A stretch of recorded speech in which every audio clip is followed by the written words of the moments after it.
नमस्कार बच्चों, आज हम लोग कक्षा 8वीं के भूगोल विषय में पाठ चौथा सागरीय नितल की संरचना इसके बारे में अध्ययन करेंगे और इसके कुछ बहुविकल्पीय प्रश्नों के बारे में देखेंगे।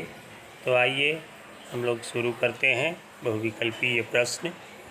हमारा पहला प्रश्न है, पृथ्वी की सतह का कितना भाग जल से व्याप्त है? 4 ऑप्शन दिया है।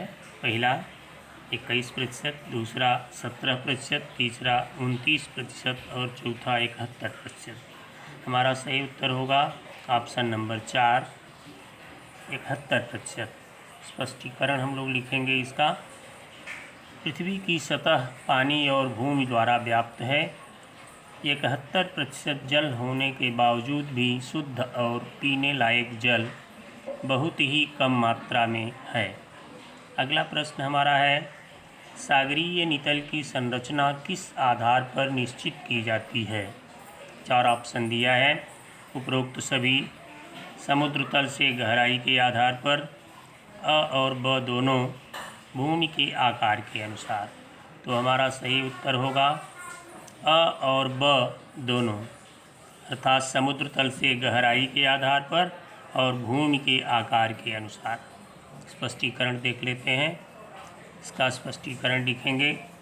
जलमग्न भूमि की संरचना को सागरीय नितल की संरचना के नाम से भी जाना जाता है। अगला प्रश्न है, तट के निकट एवं सागर में डूबा हुआ भूमि का कहलाता है? 4 ऑप्शन है। सागरीय पर्वत, महाद्वीपीय ढाल, महाद्वीपीय मग्न तट, सागरीय मैदान। सही उत्तर हमारा होगा महाद्वीपीय मग्न तट। स्पष्टीकरण देख लेते हैं। महाद्वीपीय मग्न तट महासागरीय नितल का सबसे उथला भाग होता है। इसे सागर मग्न भूमि कहते हैं। इसका ढाल मंद होता है। अगला प्रश्न है, निम्न में से कौन सागरीय द्वीपों के नाम से जाना जाता है? बंगाल की खाड़ी, अंडमान निकोबार, कांडला और आइसलैंड। हमारा सही उत्तर होगा कांडला। स्पष्टीकरण देखते हैं। जलमग्न पर्वत श्रेणियों के शिखर कहीं कहीं सागर की सतह पर दिखाई देते हैं। उन्हें सागरीय द्वीपों के नाम से जानते हैं। अगला प्रश्न हमारा है, महासागरीय नितल पर स्थित पर्वत श्रेणियाँ होती हैं, इसे हम किस नाम से जानते हैं? 4 ऑप्शन दिया है। सागरीय मैदान, सागरीय पठार, सागरीय खाड़ियाँ और सागरीय द्वीप। हमारा सही उत्तर होगा सागरीय द्वीप। स्पष्टीकरण देखते हैं। अटलांटिक महासागर, बंगाल की खाड़ी इनके उदाहरण हैं। अगला प्रश्न है, यह सबसे गहरी गर्त है जिसकी गहराई 11,034 मीटर है। यह कौन से महासागर की है? अरब महासागर, उपरोक्त में से एक भी नहीं, प्रशांत महासागर और हिंद महासागर। हमारा सही उत्तर होगा प्रशांत महासागर। आइए स्पष्टीकरण देखते हैं। समुद्र तल से गर्तों की गहराई हजारों मीटर तक होती है। प्रशांत महासागर की मरियाना गर्त विश्व की सबसे गहरी गर्त है।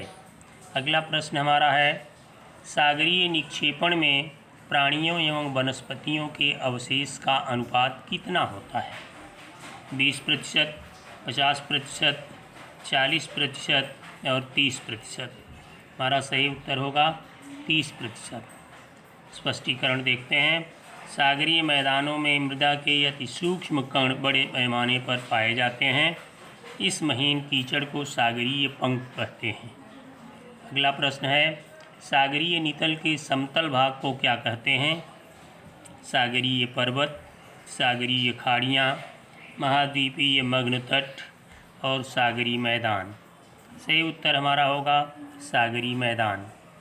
स्पष्टीकरण देख लेते हैं। महाद्वीपीय ढाल से लगा विस्तृत भाग मैदानी स्वरूप का होता है। सागरीय नितल का समतल भाग सागरीय मैदान कहलाता है। बच्चों, ये हमारा था चौथा पाठ, जिसके बहुविकल्पीय प्रश्न थे। इन्हें आप ध्यानपूर्वक देखकर समझते हुए अपनी भूगोल की नोटबुक पर लिख लीजिएगा। शेष हम लोग अगले टर्न पर देखेंगे। धन्यवाद।